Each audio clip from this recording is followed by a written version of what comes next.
How to send a snap with limited duration.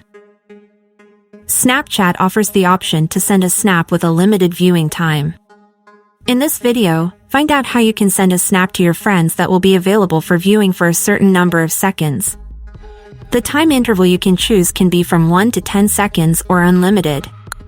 This way of sending can be useful when you want someone to see your picture for a few seconds and then no longer have access to that picture. Let's go through the process. Open the Snapchat app. Take a photo with the Snap camera. On the right side, you will see various features, and we are interested in the last one. The function we will use is marked with a stopwatch icon. Click on it.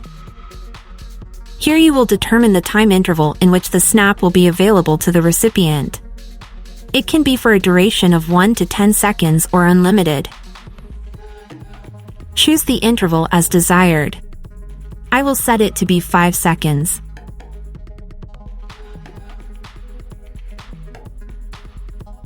After you've done that, click on Send to send the snap. Select the contact to whom you are sending the snap and finish by clicking the blue arrow. Now, I will show you how it looks for the recipient. I will open the received snap. In the upper right corner, you will see the set expiration time. After that period, the snap can no longer be viewed. I hope you liked the video. Follow the channel for more digital updates.